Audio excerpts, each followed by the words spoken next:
जय गुरु जी, शुक्राना गुरु जी। संगत जी, आज 31 दिसंबर है और आज हमारा 2024 का लास्ट डे है। तो आज हम सब नए साल के लिए बहुत ज़्यादा एक्साइटेड हैं। कल से 2025 स्टार्ट हो रहा है। तो संगत जी, आज का जो सत्संग है वो आप लास्ट डे है इनफैक्ट दिव्याभा हमारी ग्रंथ का ना, तो आप सब बहुत ध्यान से सुनना, क्योंकि गुरुजी ने हमेशा से कहा है कि जो सत्संग सुनता है उसका भी भला होता है और जो शेयर करता है उसका भी भला होता है। तो संजय जी, आज क्यों ना हम 2024 के लास्ट 31 दिसंबर को हम दोनों हम सब गुरु संगत एक दूसरे का भला करें इस प्यारे से सत्संग को सुन के। तो संगत जी, आज का जो सत्संग है, मैं पेज नंबर 28 पे हूँ और ये जो सत्संग है वो हमारे दिल्ली के जो संगत है उनका नाम आकाश सेठी अंकल है और ये उनका सत्संग है। तो उन्होंने बहुत सुंदर तरीके से अपने सारे सत्संग को बहुत ब्यूटीफुली यहाँ पे वर्णित किया है। तो मैं आपको आकाश सेठी अंकल का सत्संग हम स्टार्ट करते हैं। परम पिता का संतान सुख आशीष। सर्वप्रथम जून 1998 में मुझे गुरुजी के दर्शन का सौभाग्य प्राप्त हुआ। मेरे मामा जी गुरुजी द्वारा अपने हृदय रोग के चमत्कारी निवारण के संबंध में उनकी चर्चा करते रहते थे। मेरे मामा जी को उनके हृदय रोग विशेषज्ञ ने अति शीघ्र बाईपास कराने का सुझाव दिया था। अपने आप को मानसिक रूप से तत्पर कर वह गुरुजी का आशीर्वाद लेने गए। गुरुजी ने अपने पास बिठाकर उनको अपने पांव दबाने को कहा, फिर उनसे उनके स्वास्थ्य के बारे में प्रश्न किया। मामा जी ने उन्हें उत्तर दिया और प्रस्थान करने की आज्ञा मानते हुए उनसे होने वाली ऑपरेशन की सफलता के लिए कृपा बनाए रखने का आग्रह किया। गुरुजी ने बोला कि उन्होंने उनका बाईपास कर दिया है। यह मामा जी जैसे श्रद्धालु के लिए विश्वास करना कठिन था, पर उन्हें प्रसन्नता थी कि गुरुजी ने उन्हें धन्य कर दिया था। अगले दिन प्रातः मामा जी प्रवेश पूर्ण टेस्ट के लिए हॉस्पिटल गए। परिणाम के अनुसार उनका हृदय ठीक ढंग से कार्य कर रहा था। हृदय रोग विशेषज्ञ के निष्कर्ष के अनुसार उनकी अच्छी निद्रा के कारण परिणाम सही थे। उन्होंने मामा जी को एक दूसरे प्रयोगशाला से परीक्षण कराने को कहा। पुनः जब वही फल आए तो जितने भी डॉक्टर थे वो सब अचंभे में पड़ गए। तब मामा जी ने उन्हें पूर्व रात गुरुजी का प्रसंग सुनाया तो डॉक्टर्स को गुरुजी के दिव्य हस्तक्षेप पर चुप्पी साधने के अतिरिक्त कोई और स्पष्टीकरण नहीं सूझा। यद्यपि अब मुझे गुरुजी के प्रभाव के बारे में ज्ञान था। उन दिनों श्रीनगर में रहने के कारण उनके दर्शन नहीं कर पाया। मैं दिल्ली थोड़े समय के लिए कार्यवश ही आता था। सौभाग्य से अगली बार जब मैं दिल्ली आया तो मामा जी ने शुभ समाचार दिया कि गुरुजी दिल्ली में ही हैं और हम उनसे मिल सकते हैं। उसी संध्या को हम सब एम्पायर स्टेट गए। हमारे पहुंचने तक बहुत देर हो गई थी। लंगर का अंतिम चक्र चल रहा था और गुरुजी कुछ देर के लिए अपने कक्ष में चले गए थे। हम लंगर समाप्त करने के बाद संगत में बैठे थे जब गुरुजी अपने कक्ष से बाहर आए। गुरुजी के प्रथम दर्शन काला कुर्ता धारण किए, सभागृह में प्रभावशाली, निरंकारी और मनोहर चाल आज भी मेरे मनस पटल पर अंकित है। उन्होंने मामा जी को पहचान लिया और हम नावागंतुकों को देखकर हमारे पास आए। उन्होंने मामा जी को हमारा परिचय करने को कहा और महरौली गुड़गांव मार्ग पर दी रैंच नामक एक कृषि भवन में अपने जन्म दिवस पर आने को कहकर हमें प्रस्थान करने की आज्ञा दे दी। संयोग से अगले दिन दिल्ली में अपने कार्यालय पहुंचने पर मुझे अस्थायी काल के लिए वापस श्रीनगर जाने को कहा गया। वहां पर कार्यरत एक नवीन अधिकारी से कुछ चूक हो गई थी और एक ग्राहक ने उच्च क्षेत्रीय कार्यालय में असंतोष प्रकट किया था। गुरुजी से उनके जन्मदिन के अवसर पर उनके दर्शन ना हो पाने की निराशा के साथ मैं श्रीनगर लौट गया। मुझे सौंपे गए कार्य में सफल होने का विश्वास था, क्योंकि मुझे गुरुजी के दर्शन और आशीष दोनों प्राप्त हो चुके थे। मुझे ज्ञात था कि सब कुछ गुरुजी के इच्छा अनुसार ही होगा। कठिन परिस्थितियों में मैं श्रीनगर और अवंतीपुर के कार्य संभालता रहा। वह ग्राहक अत्यधिक अपेक्षा रखता था और अपने अभियोग सिद्ध करने के लिए हमसे बहुत कार्य करवाता था। संभवतः इससे पूर्व मैं यह कार्य ना कर पाता, पर इस बार अंतर था। मेरे पास एक आश्रय था और कठिन काल से मैं उनको याद करता रहता था। अंततः 1 मास के उपरांत उस ग्राहक ने मुझे अपने कार्यालय में बुलाया। उसने मेरे समक्ष ही क्षेत्रीय कार्यालय में फोन किया और मेरे द्वारा दी गई उच्च स्तरीय सेवाओं की अति प्रशंसा करी। उसने अपना अभियोग भी वापस ले लिया और मुझे प्रशंसा पत्र भी दे दिया। मुझे पता था कि इसका कर्ता कौन है। गुरुजी के पुनः दर्शन होने की उत्सुकता से मैं दिल्ली वापस आ गया। मेरे परिवार के सदस्य गुरुजी के जन्मदिन आयोजन पर गए थे और नियमित रूप से एम्पायर स्टेट भी जाते रहे थे। उन्होंने गुरुजी के जन्म दिवस के अवसर पर उपस्थित सहस्त्रों श्रद्धालु और उन भक्तों के बारे में बताया जिनकी गुरुजी ने सहायता करी थी। मैंने सोचा कि क्या वो हमें संतान सुख का आशीष देंगे। विवाह के 7 वर्ष बीतने पर भी हम संतान सुख से वंचित थे। चिकित्सक, प्रार्थना और उपाय सब असफल हो रहे थे।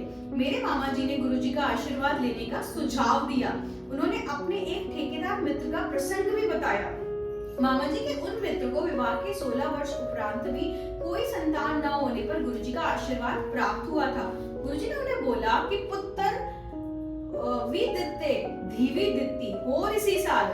यह अविश्वसनीय प्रतीत हो रहा था कि किंतु गुरुजी के सत्य वचनानुसार उनकी पत्नी ने 31 दिसंबर को एक साथ 3 बच्चों को जन्म दिया, 2 पुत्र और 1 कन्या। गुरुजी के आशीर्वाद से सब कुछ संभव है, पर हमें उनका आशीर्वाद कब मिलेगा? मैं उत्सुक था। हम गुरुजी के यहाँ निरंतर जाते रहे और उन्होंने कभी हमसे बात नहीं करी। अन्य महानुभावों ने गुरुजी के पर विश्वास बनाए रखने का सुझाव दिया। वह अनुकूल समय आने पर बात करेंगे। उनके पास जाकर अपनी समस्या मत बताओ। एक दिन जब हम लंगर के पश्चात संगत में बैठे हुए थे तो गुरुजी ने मुझे अपने पास आने का इशारा किया। क्या वास्तव में वो मुझे बुला रहे थे? संगत ने आश्वस्त किया कि मुझे ही बुलाया गया है। मन में अनगिनत विचार समेटे किंतु बोलने का साहस जुटाने के कठिन प्रयास सहित मैं उनके पास पहुंचा। ऐथे क्यों आया वे? गुरुजी कोई बच्चे नहीं है, बस इतना ही बोलने का साहस जुटा पाया। अनासक्त भाव से वह बोले, त्वानु बच्चे लभेंगे, भज जा। कुछ सोचे बिना ही मैं बोल पड़ा, गुरुजी मैं भागने के लिए नहीं आया हूँ। गुरुजी मुझे देखकर बोले, चंगा 8वें दिन आता रही। इस बात ने मुझे अति विस्मित कर दिया। गुरुजी को कैसे पता कि हर 8वें दिन आना ही मेरे लिए सुविधाजनक है। उस समय मैं 8 दिन के पाली चक्र में कार्यरत था। 2 दिन प्रातः, 2 दिन अपराह्न, 2 दिन रात्रि और फिर 2 दिन अवकाश। इस प्रकार पहले अवकाश को ही सत्संग में आना सुविधाजनक था। हमने गुरुजी के दर्शन के लिए हर 8वें दिन जाना प्रारंभ किया। संगत के अनुमंत्रित भाग्यवान सदस्य अपने अनुभव सुनाते थे। इससे हमें भी आश्वासन मिलता था कि गुरु कृपा से हमारी मनोकामना भी पूर्ण होगी। पर कब? हम स्वयं से प्रश्न करते रहते थे। अन्य समस्याएं हल भी हो रही थी। मेरी पत्नी का कार्य स्थायी हो गया था। अपने साक्षात्कार से पूर्व उसने गुरुजी से आशीष प्राप्त किया और 42 प्रत्याशियों में वो अकेली चुनी गई थी। हमारी आर्थिक परिस्थितियों में सुधार हो रहा था। हम दोनों संतानोत्पत्ति निष्पन्नता का उपचार करा रहे थे, परंतु सफलता हाथ नहीं लग रही थी। यद्यपि चिकित्सिका को आशा नहीं थी, तथापि उन्होंने गर्भाशय में वीर्यारोपण का सुझाव दिया था। उन्होंने कहा था कि कहते यह भी असफल रहा तो फिर बाह्य प्रत्यारोपण कर गर्भाशय में बिठाने का प्रयास करा जाएगा, किंतु वो अधिक मूल्यवान होगा। उन्हीं दिनों मुझे अपने उच्च कार्यालय से समाचार मिला कि मुझे अधिशासी MBA की प्रवेश परीक्षा देने के लिए चुना गया है। जून 2000 में प्रारंभ होने वाले इस प्रोग्राम की अवधि 1 वर्ष थी। मैं दुविधा में था। मेरी पत्नी परीक्षा देने के विरुद्ध थी। मैंने उसे गुरुजी पर यह निर्णय छोड़ने को कहा। उसके अनुसार मेरे चुने जाने पर उपचार वर्ष भर बंद कराना पड़ेगा। गुरुजी के अगले दर्शन के अवसर पर साहस बटोरकर मैंने सुझाव मांगा। गुरुजी ने उत्तर दिया कि ऐसे अवसर जीवन में बार बार नहीं आते और मुझे जाना चाहिए। यह बात सुनकर मेरी पत्नी उदास हो गई। मैंने परीक्षा दी। सफल अभ्यर्थियों की सूची में आने से पूर्व कई चर्चाएं होती थी। यह सुनकर कि मेरा नाम उन चर्चाओं में नहीं था, मेरी पत्नी चिंता मुक्त हुई। इसी समय चिकित्सिका ने 2 जून 2000 को अंतिम बार पुनः पिछली प्रक्रिया दोहराने का निर्णय किया। उन्हें इस बार भी कम आशा थी। उन्होंने कहा कि अगली बार दूसरी प्रक्रिया करेंगे। मैंने अपने कार्यालय में समाचार दिया कि मैं विलंब से पहुंचूंगा। इधर चिकित्सालय में प्रथम नमूने और परीक्षणों के बाद मुझे एक और नमूना देने को कहा गया। जब मैंने अपने कार्यालय में बताया कि विलंब अधिक होगा और बहुत अधिक होने पर नहीं आऊंगा, तो उस अधिकारी ने निर्देश दिया कि भले कितनी देर हो जाए, मुझे वहां अवश्य पहुंचना है। यहाँ पर कार्य समाप्त होने पर और अपनी पत्नी के सुरक्षित घर पहुंचने का प्रबंध कर जब मैं अपने कार्यालय पहुंचा तो मुझे MBA में अपने चयन का समाचार मिला। स्वीकृति देने के लिए 3 दिन का समय था। अगले दिन जब हम गुरुजी के दर्शन के लिए गए और मैंने ये समाचार मुस्कुराकर वह बोले, फिरते कल्याण हो गया। मैंने सोचा, मैंने तो गुरुजी को अपने चयन की बात बताई है और वो कह रहे हैं कि मैं धन्य हो गया। यह तो प्रत्यक्ष ही है। उस समय गुरुजी के तात्पर्य से हम अनभिज्ञ थे। इस रहस्योद्घाटन के लिए अभी कुछ और दिन का समय शेष था। मैंने गुड़गांव में एमबीए संस्था में प्रवेश कर लिया। प्रथम सत्र के बाद मैं घर गया। उसी संध्या को हम दर्शन के लिए गए। लौटते हुए मेरी पत्नी ने गर्भ परीक्षण उपकरण खरीदने को कहा। गुरुजी के कथन का रहस्य अगले दिन प्रातः उजागर हुआ जब मेरी पत्नी ने अपना गर्भवती होने का समाचार दिया। गुरुजी की कृपा से कठिन परिस्थिति में की गई अंतिम चेष्टा सफल हो गई थी। हम दोनों हर्ष से बेहद और कृतज्ञ थे। चक्षुओं में अश्रु भरे हम दोनों बहुत देर तक गुरुजी के चित्र का चुंबन लेते रहे। उसी शाम को हम गुरुजी के पास गए और उनके चरण कमल छूकर जैसे ही उन्हें यह सूचना देने के लिए मैंने अपना मुख खोलना चाहा, उन्होंने मुझे चुप रहने का संकेत दिया और बोले, मैनू पता है मेरी अनुपस्थिति होते हुए भी मेरी पत्नी का गर्भकाल सहजता पूर्वक बीत गया। उसी अवधि में मुझे महाविद्यालय परिसर में ही घर मिल गया, जिससे प्रतिदिन यात्रा करने के कष्ट से भी मुझे मुक्ति मिल गई। उसने 31 जनवरी 2001 को पुत्र को जन्म दिया। शिशु के 40 दिन पूर्ण होने पर हम उसे गुरुजी का आशीर्वाद दिलाने उनके पास लेके गए। उस दिन आज्ञा लेते समय गुरुजी मेरी पत्नी को बोले, पूनम आंटी और मुंडा लेना है। मेरी पत्नी को एकाएक अत्यधिक अचंभा हुआ, पर वो कुछ नहीं बोली। उसके बाद गुरुजी हर दर्शन के समय मेरी पत्नी से यह पूछते रहे। वह कभी उत्तर तो नहीं देती थी, पर अचरज सदा रहता था कि इतने छोटे शिशु के साथ कैसे पुनः उस प्रक्रिया को दोहरा पाएंगे। उसके अनुसार गुरुजी परिहास कर रहे थे।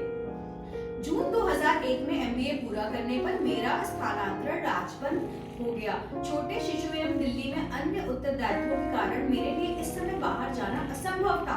मैंने अपने कार्यालय में अपने वरिष्ठ अधिकारियों से अनेक अनुनय विनय करी, पर कोई सहायता करने को उद्यत नहीं था। सबकी उदासीनता देखकर अंत में मैंने दिल्ली में अपने परिवार के लिए सब प्रबंध कर जाने का मन बना लिया था। उस संध्या को हम गुरुजी के दर्शन के लिए गए। उसी दिन सबसे वरिष्ठ अधिकारी जिनको मैंने स्थानांतरण रोकने की विनती करी थी, से मना कर दिया था। उस दिन भी गुरुजी ने मेरी पत्नी को देखकर अपना प्रश्न दोहराया, पूनम आंटी और मुंडा लेना है। मेरी पत्नी ने तत्काल उत्तर दिया, यदि मेरे पति विस्थापित होकर चले गए तो मुझे पुत्र कहाँ से मिलेगा। गुरुजी मुस्कुराकर बोले, यह तो वास्तव में तकनीकी समस्या है, वह मेरा स्थानांतरण रद्द कर देंगे। हम उनके चरण कमल स्पर्श कर घर आ गए। 2 दिन के पश्चात मेरे एक वरिष्ठ अधिकारी ने फोन किया और बोले, तुम अपनी समस्याओं के कारण न जाने की बात करते रहे हो, तुम एक आवेदन पत्र लिखकर मुझे भेज क्यों नहीं देते? मैं देखता हूँ कि क्या हो सकता है। मुझे उनके मन में इस विचार की उत्पत्ति के कारण का पता था। इसके पश्चात गुरुजी के जन्म दिवस 7 जुलाई 2001 से मैंने पुनः कार्यालय में काम प्रारंभ कर दिया। तब मैं दिल्ली 2 वर्ष और रहा। गुरुजी उसके बाद भी मेरी पत्नी से प्रश्न यही पूछते रहे। अप्रैल 2002 में एक दिन मेरी पत्नी ने उत्तर दिया, जैसी आपकी इच्छा। अगले दिन ही गर्भ निरीक्षण के सफल परिणाम निकले। इस बार यह बिना किसी चिकित्सा पद्धति के संभव हुआ था। गर्भकाल की अवधि में एक बार मेरी पत्नी ने मुझसे कहा कि इस बार कन्या होनी चाहिए और गुरुजी से इस बारे में वो निवेदन करेंगी। अगले दर्शन के समय वो गुरुजी के चरण स्पर्श करते समय कहने ही वाली थी, गुरुजी पहले बोले, पहली बार मुंडिया या दूसरी बार भी मुंडिया। उसे अपना उत्तर मिल गया था और उसने 1 दिसंबर 2002 को पुनः पुत्र को जन्म दिया। गुरुजी ने दूसरे पुत्र का नामकरण इशुक किया। हमारी दूसरी संतान होने के बाद एक दिन गुरुजी ने मेरी पत्नी से प्रश्न किया, क्या वह पीएचडी करने का विचार कर रही है? उसने उत्तर दिया कि 2 बच्चों के साथ पठन पाठन का कार्य अति कठिन है। गुरुजी ने अपना सुझाव दोहराया और बोले, पता है पीएचडी दा की मतलब होता है पागल होने का डर। इस सुझाव का कारण हमें देर में तब जाकर स्पष्ट हुआ जब मेरा स्थानांतरण मुंबई हो गया। मेरी पत्नी मेरे साथ पीएचडी आरंभ कर लंबा अवकाश लेने की अवस्था में ही मेरे साथ रह सकती थी। अपने अंतरण पत्र लेकर मैं गुरुजी का आशीष लेने गया और उन्हें अपने स्थानांतरण के बारे में बताया। उन्होंने मुझे जाने की आज्ञा दे दी। प्रथम वर्ष मैं मुंबई में अकेला रहा। इस अवधि में कुछ बार हम गुरुजी के दर्शन के लिए आए। एक ऐसे ही अवसर में गुरुजी ने कहा कि मैं अपने परिवार को साथ ले जाऊं, नहीं तो वह एक और पुत्र दे देंगे। हमें संदेश मिल गया और पति ने पीएचडी के लिए आवेदन दे दिया। गुरुजी की दया से हम बहुत कम समय अवधि में सब औपचारिकताएं भी पूर्ण हो गई। फलस्वरूप मेरा परिवार मुंबई आ गया। यहाँ पर यह बताना अनुपयुक्त नहीं होगा कि मेरे पिता के एक मित्र जो कि निपुण ज्योतिषी भी हैं, ने मुझे बताया था कि मेरी पहली संतान 41 वर्ष की आयु में होगी। उनकी भविष्यवाणी के अनुसार मुझे 2 कन्याओं के बाद ही पुत्र होगा। इनसे ज्योतिष में संभवतः कभी कोई गलती नहीं हुई थी। मैंने जब उनसे प्रश्न किया कि कैसे गुरुजी के आशीर्वाद से हमें पहली संतान 37 वर्ष की आयु में हुई और दूसरी 39 वर्ष की, तो वह कैसे चूक कर गए। उन्होंने उत्तर दिया कि ईश्वर द्वारा लिखा हुआ भाग्य ही ज्योतिष से पता लगता है, किंतु गुरुजी जैसे महापुरुष जो मानव रूप में ही परमपिता हैं, भाग्य पुनः लिखने की क्षमता रखते हैं। इसमें कोई भी शंका नहीं होनी चाहिए कि हमारे प्रारब्ध कर्म को बदलने वाले भगवान के अतिरिक्त कोई और हो ही नहीं सकते। सितंबर 1999 में हम अपने वाहन में शिमला गए थे। अपनी दिवा स्वप्न की आदत के कारण मैं कभी अच्छा चालक नहीं रहा हूँ। शिमला से लौटते हुए हमने अपनी रात चंडीगढ़ में बिताई। अगले दिन प्रातः हम चंडीगढ़ से हमें निकलने में देर हो गई थी और ये बात मुझे नहीं भा रही थी। अंततः मैं कार आवश्यकता से अधिक तीव्र गति से चला रहा था। अंबाला और करनाल के मध्य यातायात अवरोध था। हमारे आगे एक माटी प्रवर्तक जा रहा था, हमारे पीछे भी बहुत सारी गाड़ियां थी। मैं आगे जाने को आतुर था, परंतु प्रवर्तक के विशाल आकार के कारण आगे की दृष्टि अवरुद्ध थी और मार्ग के दूसरी तरफ का भाग निर्माण कार्य के लिए बंद था। अतः दोनों ओर का यातायात इसी तरफ से आ रहा था। मेरी पत्नी मेरे साथ ही अपने नेत्र बंद कर अपने छोटे से वॉकमैन पर शब्द सुनती हुई आगे बैठी हुई थी। वह प्रवर्तक अत्यंत धीमी गति से जा रहा था। काफी देर उसके पीछे धीमी गति में चलते रहने के कारण मैं अपना संयम खो बैठा और मैंने अपनी कार की गति बढ़ाकर उससे आगे निकलने की चेष्टा करी। जैसे ही मैं उसके समानांतर पहुंचा, मुझे सामने से आता हुआ यातायात दिखाई दिया। सामने से अत्यंत तीव्र गति से एक और प्रवर्तक हमारी दिशा में भागा चला आ रहा था। उसमें और हमारी कार में कुछ मीटर की शेष दूरी थी और दोनों प्रवर्तकों के आगे के हिस्से में कुछ इंचों का ही अंतर था।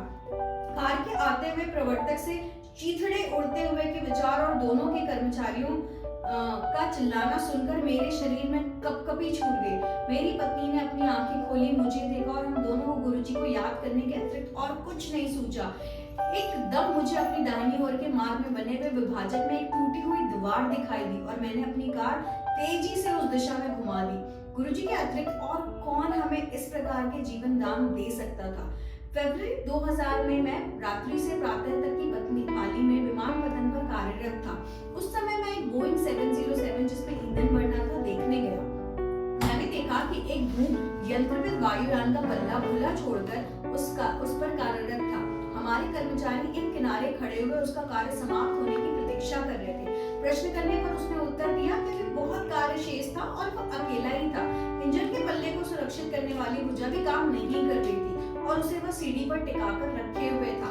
मैंने उसकी बात सुनकर उसे ईंधन भरवाने का कार्य प्रारंभ कर अपना कार्य करते रहने की विनती करी। उसने मान लिया और कहा कि हम ईंधन भरक यंत्र पर पहुंचे और वह भी शीघ्र वहां पहुंच जाएगा। जैसे ही मैं वहां पर मुड़ा, उसने मेरे से अदृश्य सीढ़ी पर अपनी मुद्रा बदली और उसी समय वह सीढ़ी पर अटका हुआ पल्ला नीचे गिरने लगा। मेरी दृष्टि अत्यंत तीव्र गति से गिरते हुए पल्ले पर पड़ी और मैंने तुरंत गुरुजी को याद किया। पल्ला जोर से मेरे मस्तक पर आकर लगा और वहां से रक्तस्राव होने लगा। मैं चेतन अवस्था में था। मुझे विमानपत्तन पर चिकित्सक के पास ले जाया गया और उसने कहा कि ईश्वर ने मेरी रक्षा की है।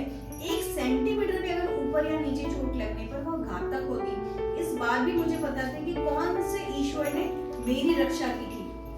26 जुलाई 2005 को जब मुंबई जल प्लावित हुआ तो मैं कार्यालय में था। कुछ कर्मचारी रेल सुविधाओं के अस्त व्यस्त होने के भय से मुझे पहले ही निकल गए थे। क्योंकि मुझे कार्य समाप्त करना था, मैं प्रतिदिन की भांति बाहर निकला। उस समय तक जो कर्मचारी पहले निकले थे लौटने लगे क्योंकि रेल सेवाएं बंद हो चुकी थी। उस दिन मैंने कार से यात्रा करी थी। मैं दुविधा में था कि रुकूं या घर पहुंचने का प्रयास करूं। उसी समय एक सहकर्मी ने आकर कहा कि उनका पुत्र अपने विद्यालय जो कि घर के मार्ग में था में रुका हुआ है और उसे लेने जाना है। यह बात सुनकर मैंने निर्णय ले लिया। मैंने गुरुजी को याद किया और हम उस विद्यालय के लिए निकल पड़े। जैसे ही हमने बाहर निकलने का प्रयास किया, कार्यालय के बंद द्वार के सामने एक कार दुरावस्था में रुकी हुई थी। हम दूसरे द्वार से बाहर निकले। सब मार्ग जलमग्न थे और वाहन चलाना बहुत कठिन हो रहा था। पूरी रात जल और अवरुद्ध यातायात की चुनौतियों का सामना करते हुए हम 2 घंटे में उस विद्यालय तक पहुंच सके। क्योंकि विद्यालय की बसें बंद थी, सब विद्यार्थियों को वहीं पर रात्रि में रोकने की योजना बनाई जा चुकी थी।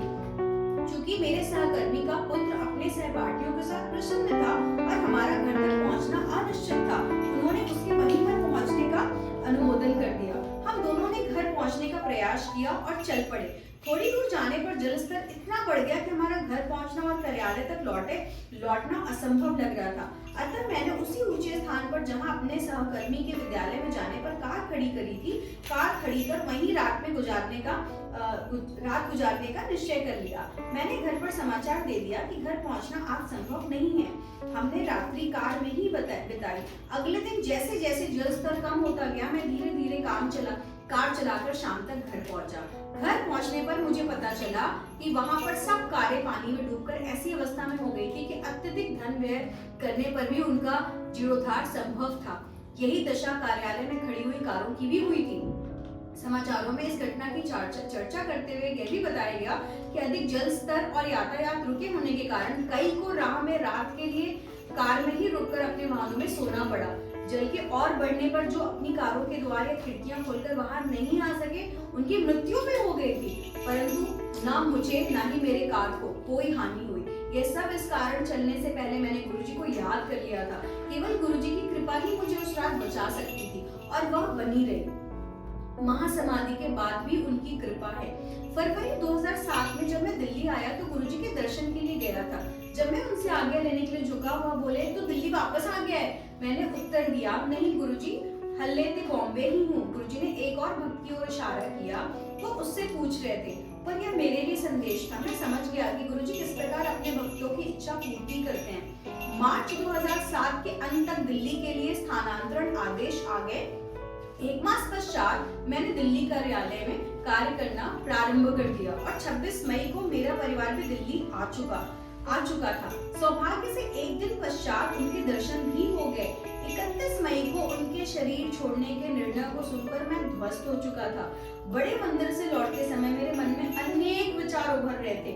ऐसे कई अवसर थे जब गुरुजी ने हमें धन्य कर दिया था और अनेक अवसरों पर हमें वह दिया था जिनके हम योग्य भी नहीं थे। अब क्या होगा?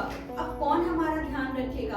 यद्यपि इन प्रश्नों का उत्तर मेरे पास नहीं था, किंतु जिन्होंने सदा हमारी आवश्यकताओं, शंकाओं और प्रार्थना को उत्तर दिया था, उनके पास इसका भी समाधान है। यह मुझे कुछ दिनों में पता लगने वाला था। वर्ष 2005 में मैं इंटर कॉर्पोरेट बिजनेस कंपटीशन में भाग लेता रहा था। इस वर्ष 2007 में क्षेत्रीय प्रतियोगिता दिल्ली में 1-2 जून को आयोजित होनी थी। गुरुजी की महासमाधि के तुरंत उपरांत मुझे लगा कि अपना सर्वस्व देना संभव नहीं होगा। मैंने अपने साथियों को फोन पर कहा कि मैं अत्यधिक क्षीण हो रहा हूँ और वह मेरे ऊपर निर्भर ना रहे। मेरे एक साथी ने मुझे सांत्वना दी, गुरुजी अपने शिष्यों को कभी नहीं छोड़ते, शरीर त्यागने के बाद भी नहीं। शोक संतप्त होने के कारण मैंने उस पर विश्वास नहीं किया। जैसे तैसे हमारा दल पहले 4 दौर पार कर गया था। अंतिम चक्र में हमने कुछ विपत्तिपूर्ण निर्णय लिए जिससे हम अंतिम निर्णायक चरण में प्रवेश कर सके। परिणाम घोषित हुए तो उनमें हमारा नाम ही नहीं था। मैंने अपनी जेब से गुरुजी का चित्र निकाला और कह पड़ा, अब यही होना था।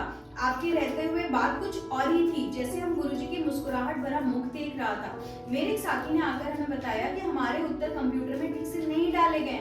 अपने आयोजकों को जाकर उनकी अशुद्धि बताई। संशोधन के पश्चात हम अंतिम चरण में पहुंच चुके थे। उसके बाद सफलता हमारे साथ बनी रही।